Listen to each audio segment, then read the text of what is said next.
Hoje nós vamos ler a Bíblia.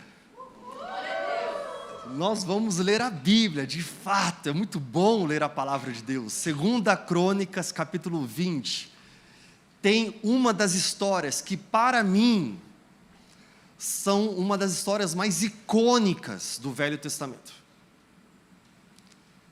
2 Crônicas, capítulo 20. Enquanto você vai para 2 Crônicas, capítulo 20, eu quero ler para você o meu versículo favorito. É muito difícil ter na palavra de Deus um versículo favorito. Mas este é um versículo que tem ministrado muito ao meu coração. Em todos os meus últimos anos ministeriais, Hebreus 13:15. Olha o que diz para nós Hebreus 13:15. Por meio de Jesus, ofereçamos continuamente a Deus um sacrifício de louvor, que é fruto de lábios que confessam o seu nome. Por meio de Jesus, é por meio dele que nós fazemos o quê?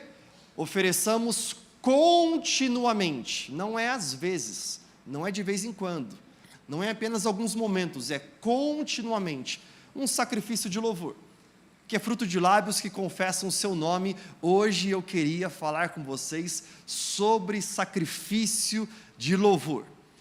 E há uma história em 2 Crônicas, capítulo 20, que vai esclarecer exatamente este contexto para nós. Vamos ler juntos? 2 Crônicas 20, versículo 1. Depois disso, os exércitos dos Moabitas e dos Amonitas e alguns Meunitas declararam guerra a Josafá. Josafá, rei de Judá.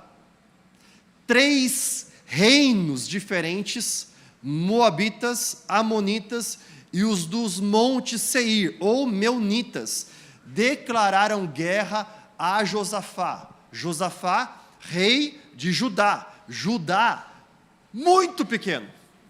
É como se fosse num contexto atual, em que Rússia, China e Coreia do Norte, 3 potências militares fortíssimas se juntam para guerrear contra Israel.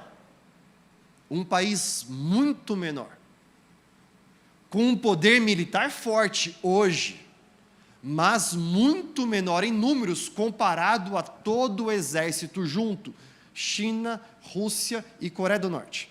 Versículo 2. Mensageiros informaram a Josafá: ei, Josafá, tem uma notícia para você. Um exército enorme de Edom vem de além do Mar Morto contra o rei. Já está em Hazazon Tamar, isto é, em Gedi. Eles estão se aproximando. Josafá ficou amedrontado com essa notícia. Você fica também, fala sério. Se você recebesse essa notícia, você ia ficar com medo. Isso mostra para nós que, mesmo sendo rei de uma nação que adora a Deus, a nação de Judá, mesmo sendo o rei, ele ouve a notícia e ele se enche de medo. É ok ter medo. Faz parte da natureza humana ter medo. Faz parte de nós enxergarmos os problemas diante de nós e nós vermos quão grande eles são e nós termos medo. O povo de Israel, quando viu Golias, o tamanho dele, os filisteus todos atrás de Golias, falando assim: quem é que vai lutar contra esse homem? Todos os generais, capitães, os soldados fortes, guerreiros de Israel, eles olharam e tiveram medo. Mas um garotinho, Davi, olhou e falou assim: quem é esse incircunciso que mexe com a nação do Senhor e fala praguejando o Deus de Israel? É normal ter medo. Josafá teve medo. Ele ficou amedrontado com a notícia e pediu orientação ao Senhor. Ordenou um jejum em todo Judá. E habitantes de todas as cidades de Judá vieram a Jerusalém para buscar a ajuda do Senhor. É normal a gente ter medo.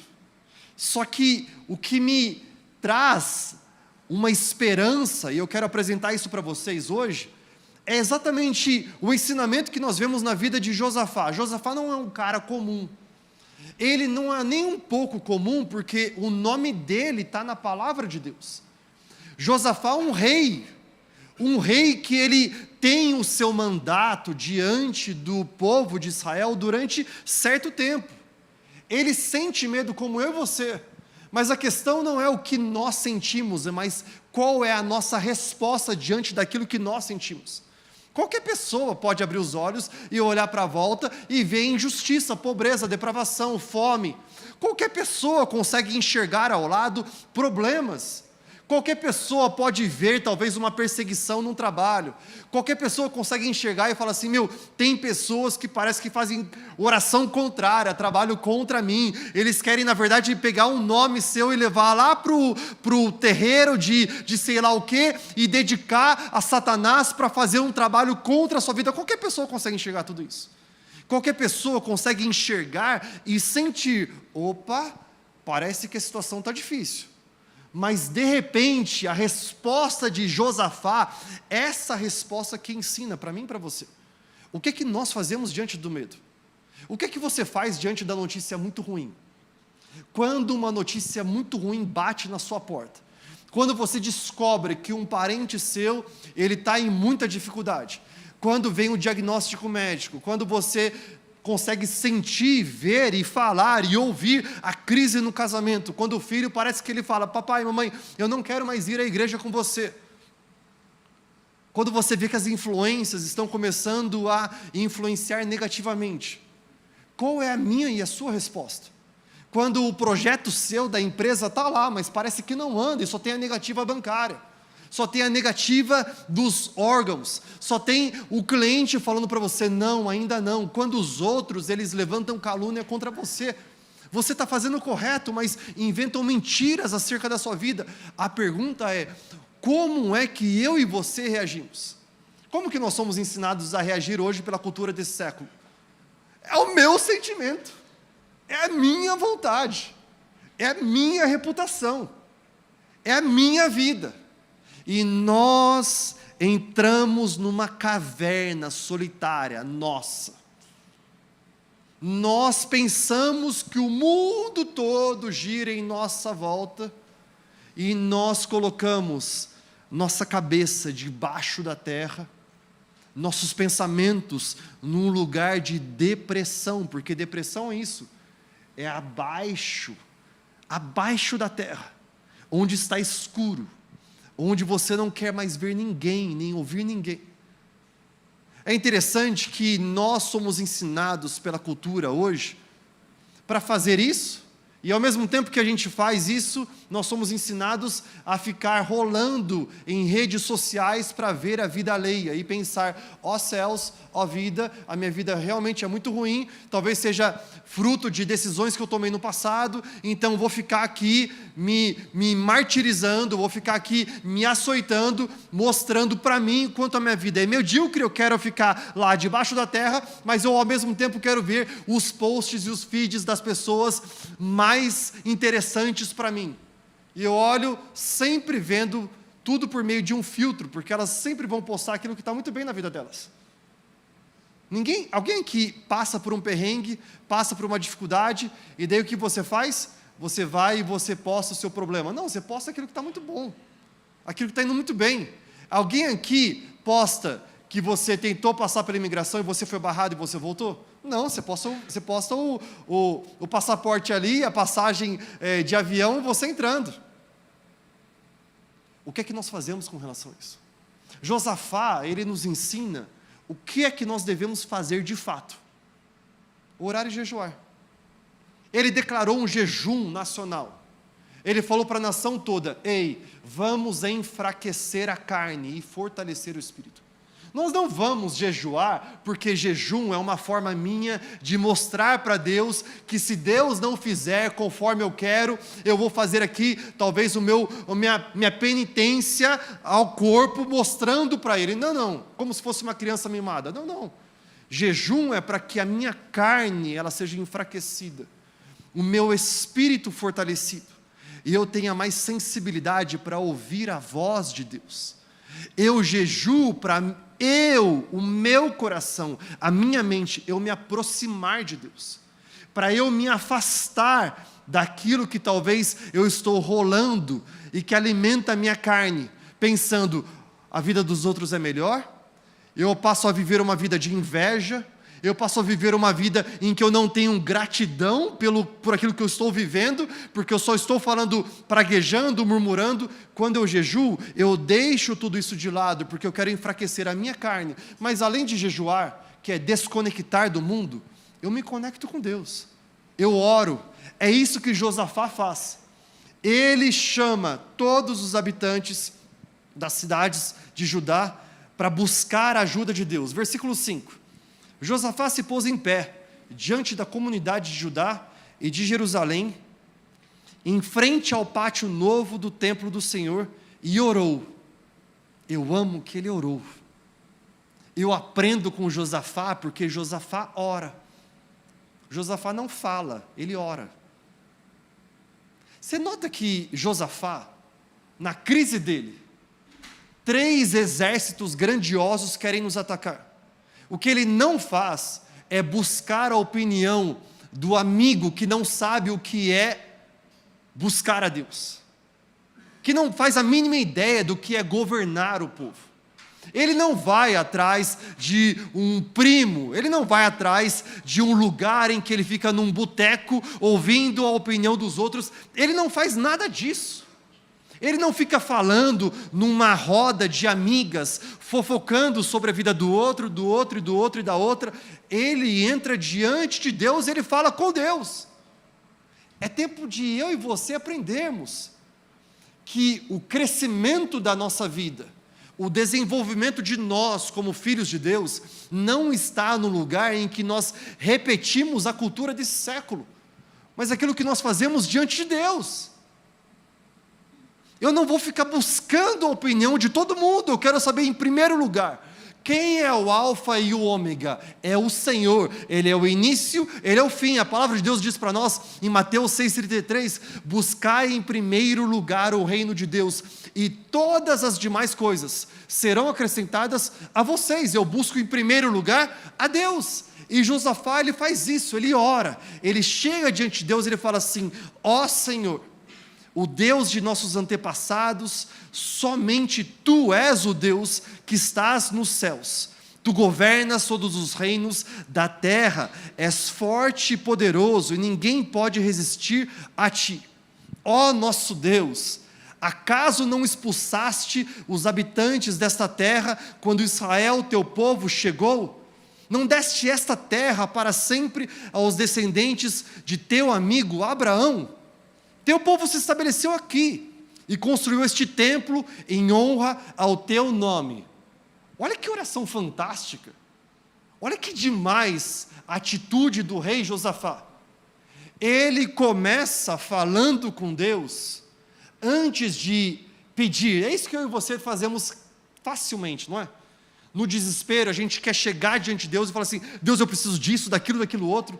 Deus, por favor, ouve a minha oração, eu estou desesperado. Deus, por favor, abra a porta. A primeira coisa que Ele faz, e esse é um ensinamento para nós sobre oração, não fale com Deus antes de adorá-lo. Nós precisamos adorar a Deus. Derek Prince escreveu um livro acerca de oração, dizendo, se você tem 10 minutos para orar, invista 8 deles adorando, porque muita coisa você pode falar em 2 minutos. Agora, tudo muda quando nós falamos com Deus a partir de um lugar de intimidade. A mente de Josafá está pensando, porque a mente dele é fraca como a minha e a sua. Ela está pensando, em primeiro lugar, eu vou falar assim, Deus, está difícil demais, porque é a junção de Rússia, de China e de Coreia do Norte. São os amonitas, moabitas e os dos montes Seir. Deus, olha só como eles são fortes, olha só como eles são poderosos. Ele não faz isso. A primeira coisa que ele faz é, eu sei quem Tu és. Eu vim aqui falar contigo, Deus, porque eu sei que Tu és o Deus Todo-Poderoso, Criador dos céus e da terra. Tu és o Deus que nos tirou da terra do Egito. O Senhor nos trouxe para este lugar que nos deste por herança. Nada é impossível para o Senhor. Portanto, eu falo com um Deus que é Todo-Poderoso. É o meu Abba Pai, mas também é o Deus Todo-Poderoso. Ele se ajoelha, ele se prostra diante de Deus. E na sua oração, ele continua dizendo: disseram, versículo 9, se enfrentarmos alguma calamidade, como guerra, praga ou fome, nos colocaremos em tua presença, diante deste templo, onde teu nome é honrado, clamaremos a ti em nossa angústia, e tu nos ouvirás e nos salvarás. Agora, vê o que fazem os exércitos de Amon, Moabe e do Monte Seir. Tu não permitiste que nossos antepassados invadissem essas nações quando Israel saiu do Egito. Por isso os israelitas se desviaram deles e não os destruíram. Vê como nos retribuem. Vieram nos expulsar de nossa terra que nos deste por herança. Está vendo que ele ora, declarando quem Deus é? Mas logo depois, ele fala: nós aprendemos com a tua palavra, nós aprendemos porque a tua palavra vem de geração em geração em geração. O meu avô me ensinou que quando eu passar por qualquer tipo de dificuldade, basta eu me ajoelhar, que o meu coração toca o céu, e eu me rendo, eu falo contigo, e o Senhor ouve a minha oração, e o Senhor derrama a tua provisão, o teu favor sobre mim. Ele lembra isso. Quando ele fala, disseram, se enfrentarmos alguma calamidade, ele está dizendo, nós aprendemos isso de geração em geração. Mas aí quando ele fala, ele apresenta os exércitos de Amon, ele fala assim, eles querem nos destruir. Ele apresenta aqui um fato histórico interessante para nós. Eu não sei se você sabe, mas quando o povo de Israel está caminhando em direção à terra prometida, eles vão passar no meio dos moabitas, amonitas e os dos montes Seir. E eles podem, naquele momento, porque eles são muito mais numerosos, matá-los. Deus fala para eles, desvia, não mate eles. Eles desviam, eles continuam, eles chegam à terra prometida. Esses moabitas, amonitas e os dos montes Seir, eles crescem em número. Eles ficam agora mais poderosos. E eles chegam agora para bater, para matar, para aniquilar Judá. É exatamente neste momento que nós precisamos ter o foco certo. Porque a minha e a sua lógica vai dizer, é momento de eu pegar o meu dedo bem apontado e eu apontar para Deus. O Senhor que fez isso comigo, você orou para casar. Você orou para sua esposa estar com você. Aí você age como Adão, a mulher que o Senhor fez. Aí você age como Eva, foi a serpente que o Senhor criou.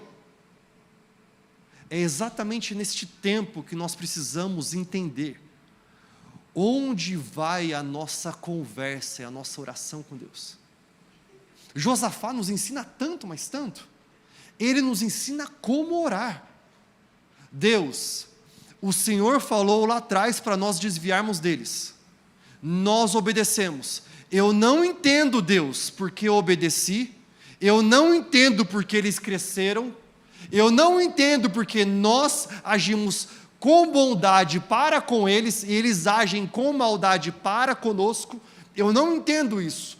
Mas eu não preciso entender, eu preciso descansar. Mas eu não preciso compreender todas as coisas. O Senhor é o Deus que criou os céus e a terra. Quem foi o homem que aconselhou a Deus com relação à lua, às estrelas, com relação aos astros, com relação aos planetas? Quem foi o homem que disse para Deus a quantidade de água nos oceanos? Quem foi o homem que ensinou a Deus a produzir as montanhas? Nenhum homem. Portanto, tu és o Deus que criou os céus e a terra, tu és o Deus Todo-Poderoso. Eu não serei aquele pequenininho, talvez um homem minúsculo diante de um Deus Todo-Poderoso, e vou querer colocar a minha mão no rosto dele, na cara dele. Pelo contrário, Deus, eu não entendo. Eu olho para trás, eu não entendo, mas eu sei que tu és conosco. E ele continua a sua oração. Ele diz assim no versículo 12: ó nosso Deus, não os castigarás por isso? Não temos forças para lutar com esse exército imenso que está prestes a nos atacar. Não sabemos o que fazer, mas esperamos o socorro que vem de ti. Ele fala tudo isso, ele assume. Deus, eu não posso. Eu não entendo. Olha que oração maravilhosa. Eu não entendo, eu não posso, mas eu sei com quem falar. Eu não entendo, eu não posso, mas eu sei que o Senhor me ouve. Eu não entendo, eu também não posso, eu não consigo resolver com as minhas mãos, mas eu sei que tu és o Deus Todo-Poderoso. Versículo 13: enquanto todos os homens de Judá estavam diante do Senhor, com suas crianças de colo, suas esposas, seus filhos, o Espírito do Senhor veio sobre um homem ali no meio. Seu nome era Jaziel, filho de Zacarias, filho de Benaia, filho de Jeiel, filho de Matanias, levita descendente de Asaf. Opa, o profeta chegou.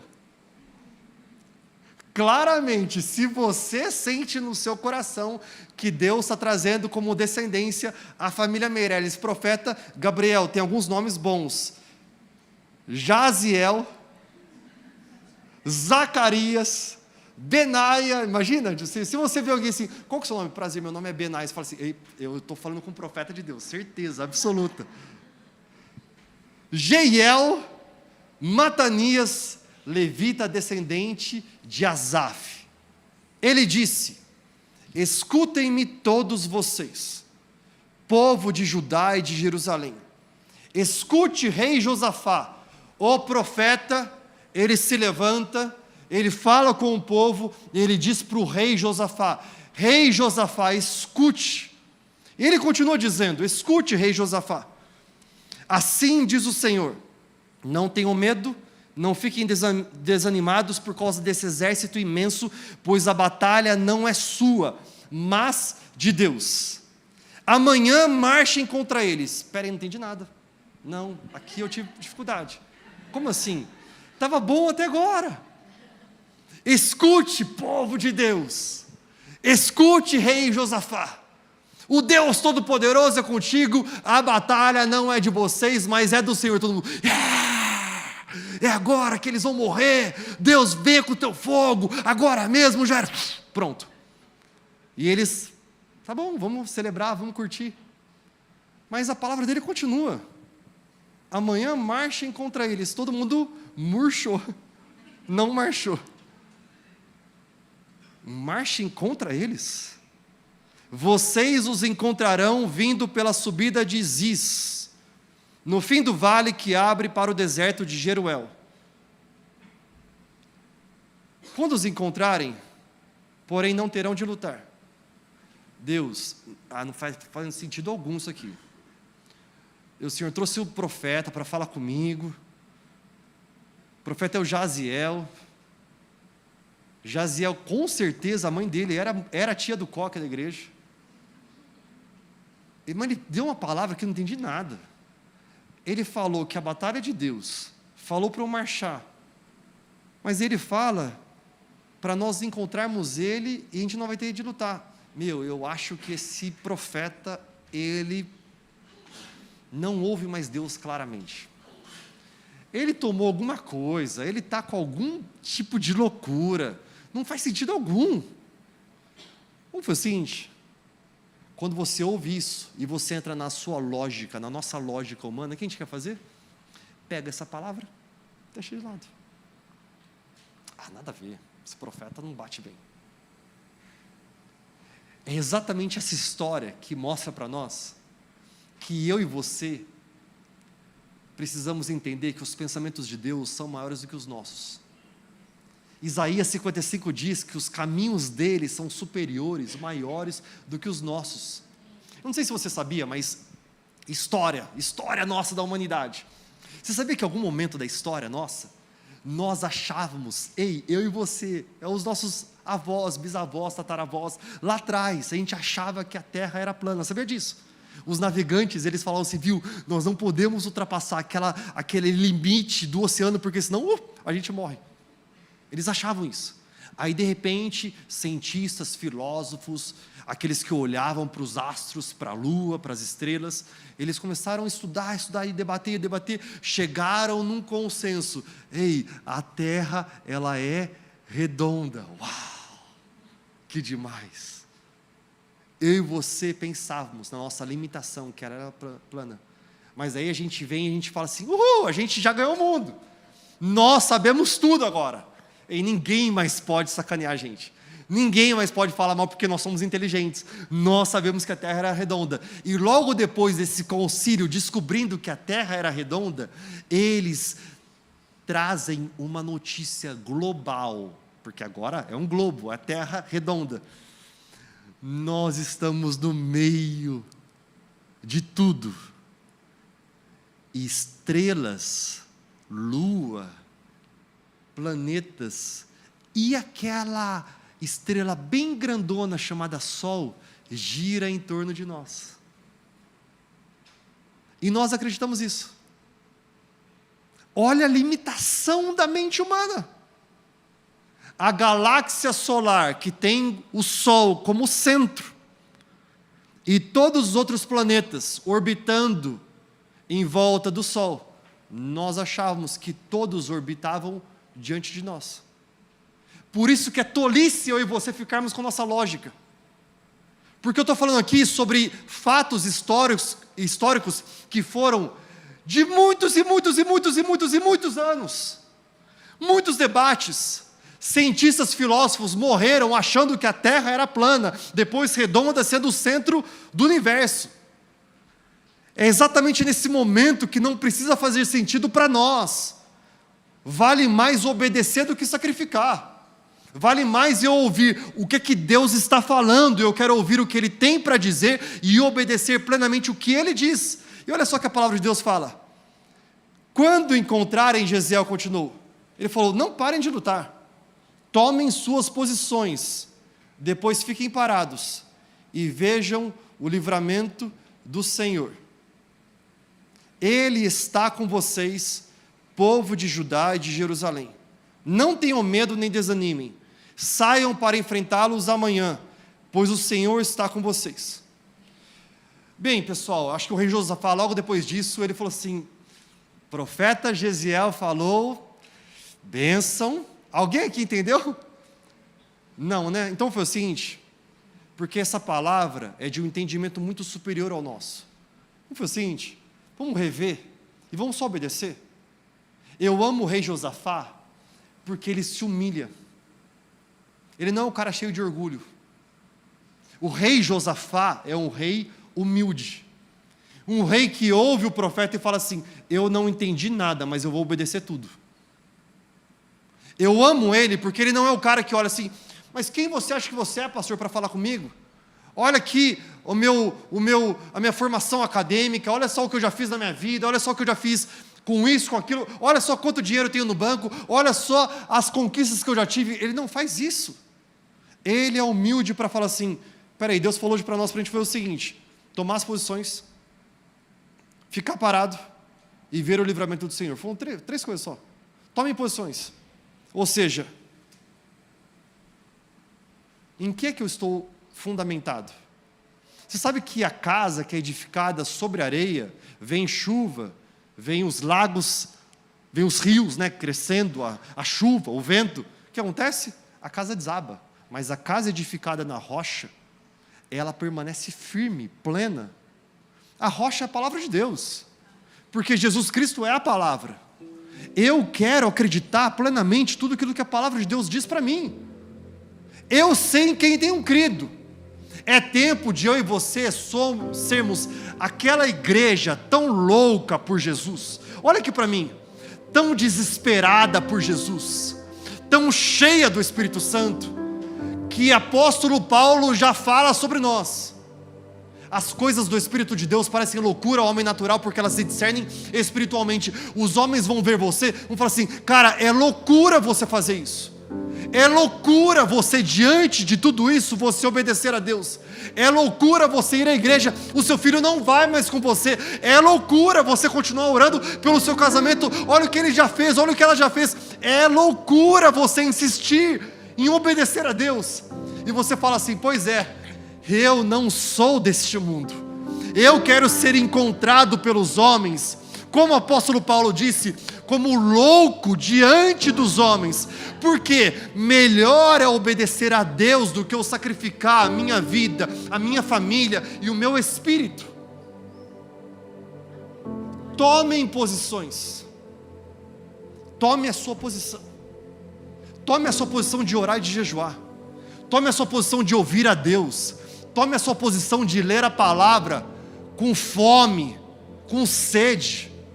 É tempo de nós sermos a igreja que vai para a igreja com a palavra de Deus. É tempo de nós sermos a igreja que anda no nosso dia a dia com a palavra de Deus. Eu gosto de tecnologia, eu gosto do celular, eu não vejo problema em eu ler a palavra de Deus no celular, no iPad, não tem problema, mas eu quero dizer o seguinte: é momento de eu e você voltarmos a estarmos apaixonados pela palavra de Deus. Eu lembro quando eu era adolescente, morando nos Estados Unidos, ficando lá 1 ano distante dos pais, dos amigos, irmãos.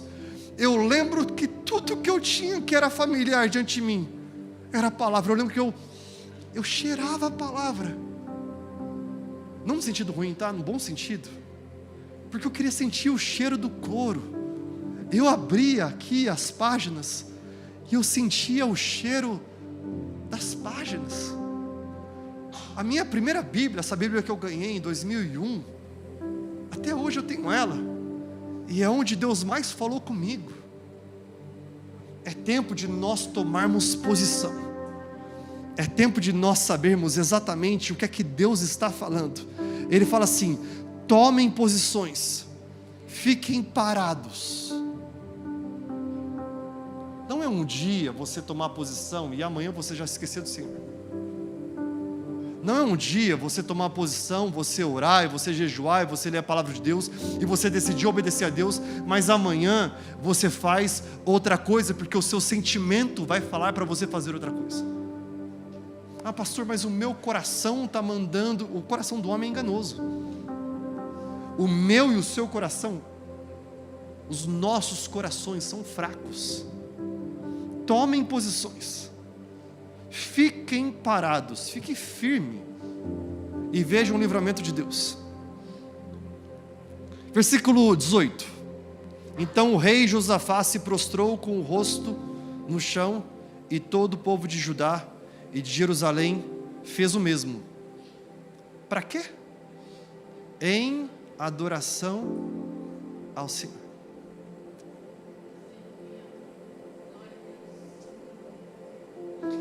Tem uma coisa só que eu peço para Deus. Só tem uma coisa. Eu falo: Deus, não me faça de um líder. Eu não quero ser um líder. Eu não quero ser um pastor conhecido. Eu não quero ser um apóstolo. Eu não quero ser conhecido como profeta. Porque todos esses são maravilhosos, mas se o fundamento se perde, tudo se perde. Sabe por que Davi, aquele que foi rei, sacerdote, líder, profeta, criativo, Sabe por que ele é tão conhecido? Ele é considerado o rei da era dourada do povo de Israel. O maior rei de Israel. É porque ele era um homem segundo o coração de Deus. Porque ele adorava.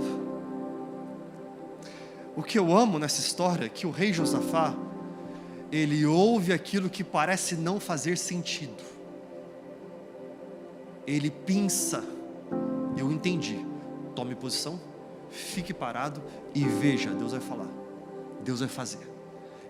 Ele falou para eu marchar, eu vou marchar. Eu vou ver, Deus vai fazer. E o rei Josafá, logo depois de ouvir tudo isso, ele se prostra. Ele coloca as mãos, ele coloca a sua fronte, e ele somente adora.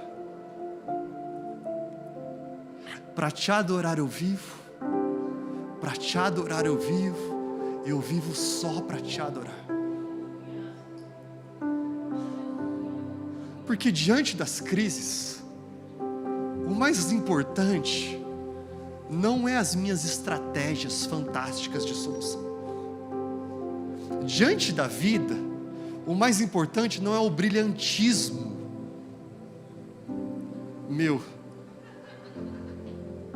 seu, inteligência. Diante da vida eterna, não a vida terrena, a vida eterna, o que vale é Deus olhar para nós e falar assim: eu te conheço. Esses dias eu estava no meu carro e eu estava orando, e eu comecei a orar, e eu comecei a chorar, comecei a pedir perdão para Deus. Eu amo adoração, eu amo adoração, mas por algum motivo, nos últimos tempos, eu me vi entrando no carro, e onde o meu carro estava sempre cheio de adoração. Eu amo Hillsong, eu amo Bethel, eu amo Elevation, eu amo adoração. E o que era sempre cheio, de repente eu comecei a me ver entre uma trajetória e outra. Casa, trabalho, pegar filho, trabalho, reunião, mas o meu carro em silêncio. Enquanto o meu carro estava em silêncio, a minha mente estava pensando: como é que eu vou resolver isso? Como é que eu vou atender tal pessoa? Qual o conselho que eu vou dar? Como que eu vou resolver isso? E Deus me falou assim: Tiago, volte onde tudo começou. Eu não comecei minha vida ministerial pegando o microfone e pregando, porque eu sempre achei que eu nunca poderia fazer isso. Porque eu sempre olhei para o espelho e falei assim: eu não consigo, que eu não nasci com isso. O meu irmão sim, Lucas Madruga, ele sim, eu não. Mas eu nasci com uma coisa: eu nasci para adorar a Deus. É interessante, é maravilhoso ver o que Deus faz quando um adorador decide só adorá-lo. Aí Ele torna o incompetente incompetente. Ele torna o que tinha pouca visão em alguém que tem muita visão. Ele torna aquele que era pobre de espírito, que nós oramos agora há pouco: bem-aventurados os pobres de espírito, porque estes receberão o meu espírito e serão saciados. O que Ele faz é chamar o povo para adorar. E olha que demais, versículo 19. Em seguida, os levitas dos clãs de Coate e de Coré se levantaram para louvar em alta voz o Deus de Israel. Bem cedo, na manhã seguinte, o exército de Judá saiu para o deserto de Tecoa. No caminho, Josafá parou e disse: escutem-me, povo de Judá e de Jerusalém, creiam no Senhor seu Deus e permanecerão firmes. Creiam em seus profetas e terão êxito. Aqui está eu li certo, é 2 Crônicas 20, 20, é isso? É o versículo 20 esse, não é? Escutem-me, povo de Judá e de Jerusalém, creiam no Senhor seu Deus e permanecerão firmes. Creiam em seus profetas e terão êxito. Em medicina, não sou especialista na área, então vou tentar explicar da melhor forma que eu puder. Para os olhos, há uma acuidade visual que é chamada 20/20. 20/20 é a acuidade para ver se o seu olho é normal para enxergar aquilo que está diante de você. Com 20 pés de distância, lendo a linha 20 do exame de oftalmologia, é isso mesmo, né? Se você consegue enxergar, você tem uma visão normal, uma visão natural. E o Espírito Santo falou isso para mim. Ele falou: Tiago, essa é a visão 20/20. Creiam no Senhor o seu Deus e permanecerão firmes. Você quer ter uma vida boa, naturalmente boa, que Deus desenhou para você? Creia em Deus e creiam nos seus profetas e terão êxito. Creiam naqueles que Deus se levanta para falar com vocês. Creia em Abraão, que falou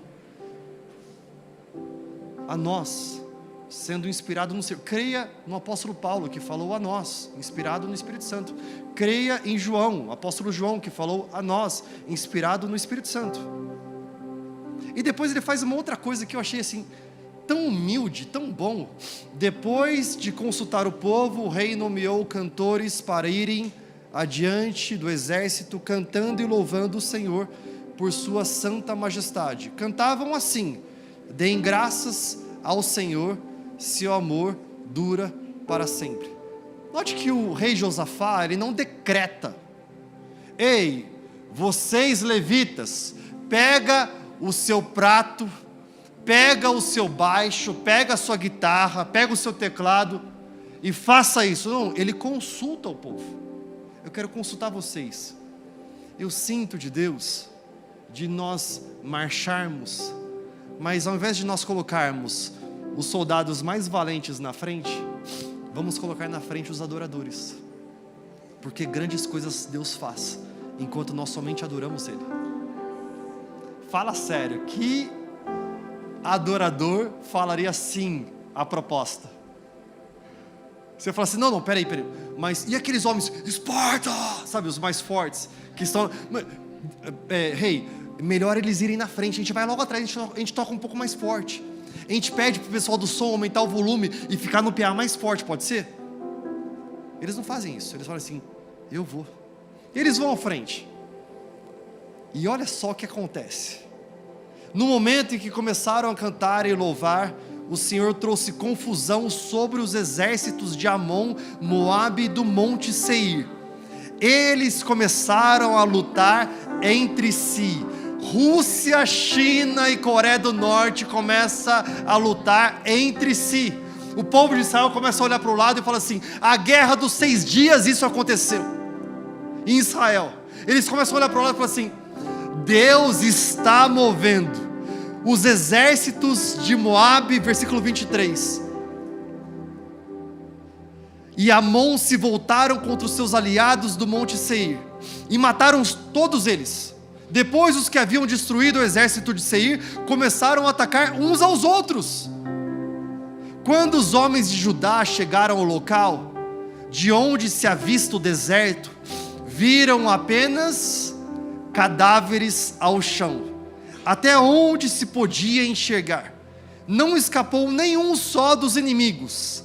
O rei Josafá e os seus homens saíram para recolher os despojos. encontraram grande quantidade de suprimentos, roupas e outros objetos de valor, mais do que eram capazes de carregar. Havia tantos despojos que levaram 3 dias para recolher tudo, mas no 4º dia reuniram-se no vale de Beraca, que recebeu esse nome depois daquele dia, pois louvaram o Senhor ali. Por isso até hoje é chamado de Vale de Beraca, vale de bênção, vale onde Deus ouviu nossas orações e derramou bênção. Versículo 27. Então todos os soldados de Judá e de Jerusalém voltaram com Josafá à frente, muito alegres, porque o Senhor lhes tinha dado vitória sobre os seus inimigos. Entraram marchando em Jerusalém ao som de harpas, liras e trombetas, e foram ao templo do Senhor. Está vendo que eles não adoram a Deus somente antes da dificuldade, somente diante da dificuldade. Depois que há uma solução, eles continuam adorando a Deus, porque nós não fomos chamados para ser interesseiros, filhos interesseiros diante de Deus, que busca a Deus quando tudo vai mal. Mas depois que Deus respondeu, depois que Deus derramou, depois que veio calmaria, nós continuamos adorando. Por quê? Porque adoração não é aquilo que eu faço, adoração é quem eu sou, é o meu chamado, é a minha vida. Eles fazem isso. Versículo 29, quando todos os reinos vizinhos souberam que o próprio Senhor havia lutado contra os inimigos de Israel, o temor de Deus veio sobre eles, e o reino de Josafá teve paz, pois seu Deus lhe deu descanso de todos os lados. Essa palavra é uma palavra profética para nós. Nós teremos descanso, paz, enquanto nós fizermos uma coisa só. Tome a sua posição. Eu oro, eu jejuo e eu adoro. Você ora, você jejua e você adora. Tome a sua posição. Fique firme e veja o que Deus vai fazer. E 3, você tem um chamado. Nós temos um chamado. Tomar a posição. Quem é que nós somos?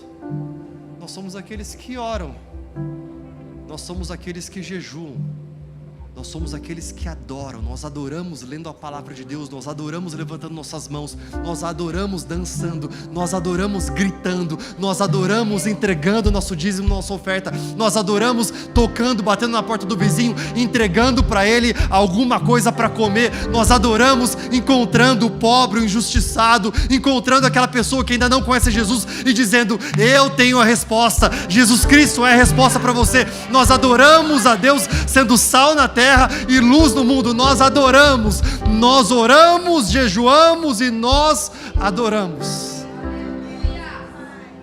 O rei Josafá orou, o rei Josafá se humilhou, buscou ajuda, ele ouviu o profeta.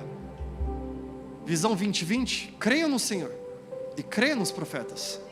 O rei Josafá adorou, e o rei Josafá foi tão humilde que ele falou assim: eu sinto de nós colocarmos os levitas à frente e vamos adorar.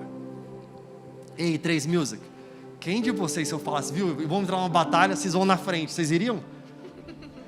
Olha a cara deles. Imagina, vai vocês na frente. O Gabriel fala assim: meu, eu vou pegar aqui a caixa, eu vou embora, pastor, vamos embora. Eu queria deixar 2 breves ensinamentos conosco com relação a isso. Tem 2 coisas que eu quero dizer para vocês que são importantes nós fazermos. Eu lembro que 2 anos atrás, uma história longa, torná-la mais curta, eu estava entrando no Irã com um cliente meu, ele sendo recebido num clube para assinar um contrato e ficar naquele país. Lembro das instruções que eu recebi antes de entrar naquele país. O fato de ser empresário e pastor, deveria bloquear minhas redes sociais. Se eles descobrissem que eu era pastor, haveria a possibilidade deles me prenderem ali logo dentro do aeroporto. E era para tomar cuidado. Entramos, vi a pobreza do país. Há uma pobreza espiritual absurda. Passamos por Teherã, depois Isfahan, uma viagem de 5 horas de carro, vendo o deserto. O carro mais novo que existe em Irã, muito provavelmente é um carro bastante humilde, de 1970. Não existe comparação com aquilo que nós vivemos no Brasil. Depois de alguns dias, nós recebemos uma ligação, eles dizendo que o contrato estava sendo cancelado, porque o atleta não tinha passado no exame médico. Eu lembro que, ao ouvir aquela notícia, eu estava com o coração angustiado aqueles últimos dias, porque eu estava vendo a realidade daquele país. Eu iria embora depois de alguns dias, mas o meu cliente ficaria ali naquele país. Eu perguntei para ele, eu nunca perguntei tanto para um atleta: você quer de fato ficar aqui? De verdade, porque se você não quiser, a gente pode voltar. E ele falou: eu quero. Ele estava sozinho ainda, sua família viria depois de algumas semanas. Mas quando vem aquela negativa do clube, o contrato está cancelado, ele não passou no exame médico, pode voltar para o Brasil.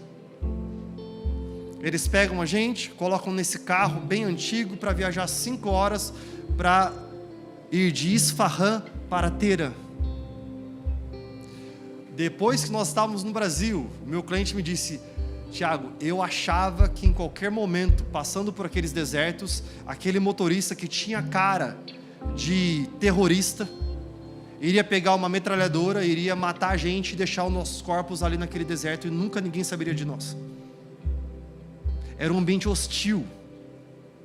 Eu lembro do meu coração angustiado, porque o clube nos levou até lá. O clube deu a negativa, o cliente deu a negativa. Mas a responsabilidade deles voltarem a gente para o Brasil. Mas nós tínhamos apenas a passagem de ida, não tínhamos a da volta ainda.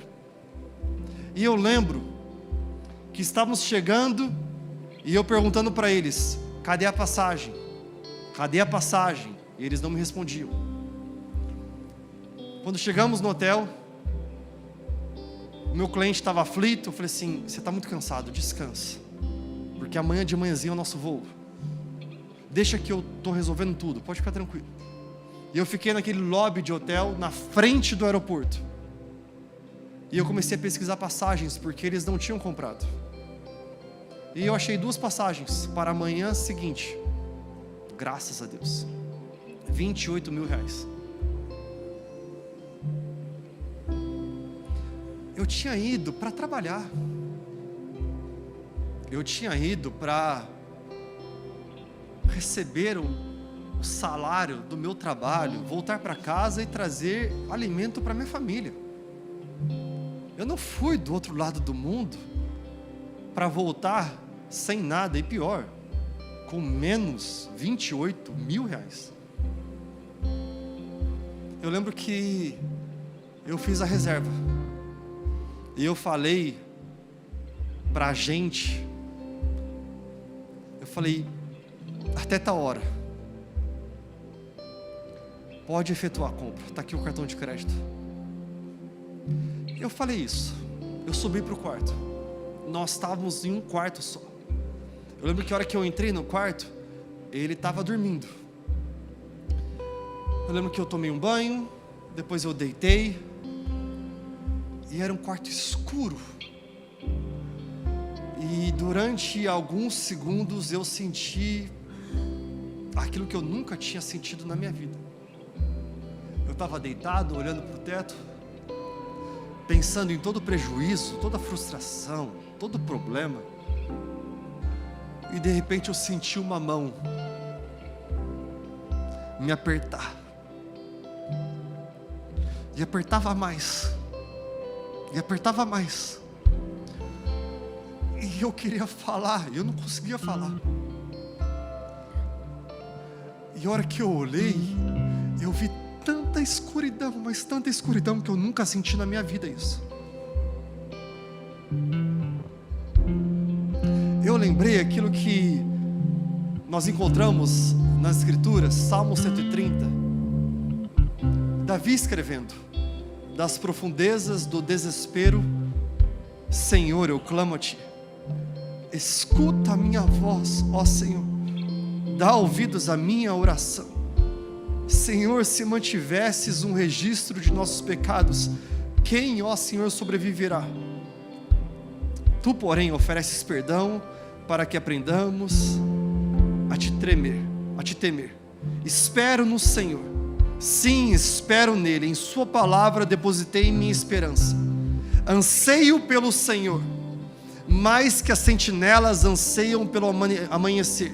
Sim, mais que as sentinelas anseiam pelo amanhecer. Eu lembro de ansiar pela manhã chegar logo aquela escuridão e ir embora, como a sentinela que fica esperando à noite o dia logo chegar. Ó Israel, põe a sua esperança no Senhor, pois no Senhor há amor e transbordante redenção. Ele próprio resgatará Israel de todos os seus pecados. Eu lembro que eu comecei a orar esse salmo. Das profundezas do desespero eu clamo a Ti. Eu não sei o que é crise de pânico. Eu não sei o que é depressão. Mas se eu tive nesse dia, talvez foi isso. Mas eu sei que eu olhei tudo e eu senti essa mão me enforcando. E eu orava Salmo 130 e parece que eu sentia me esganando mais e ficando mais densa a escuridão. Comecei a ficar com muito medo. Falei, não é possível. Meu coração bateu muito forte. Eu não sabia como reagir. Até que de repente eu lembrei o meu pai me ensinando, quando a gente estava no mar, e eu desesperado porque eu era pequenininho e ele mais alto, mas eu não encostava o pé no chão. E ele falou assim: simplesmente respire. Respira, calma, respira.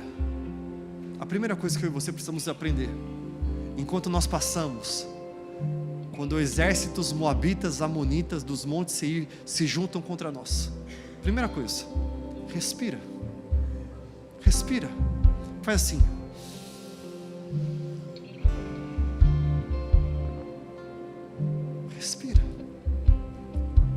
Respira, porque quem te deu esse fôlego, esse ar para respirar, é aquele que domina tudo e todos, que criou os céus e criou a terra.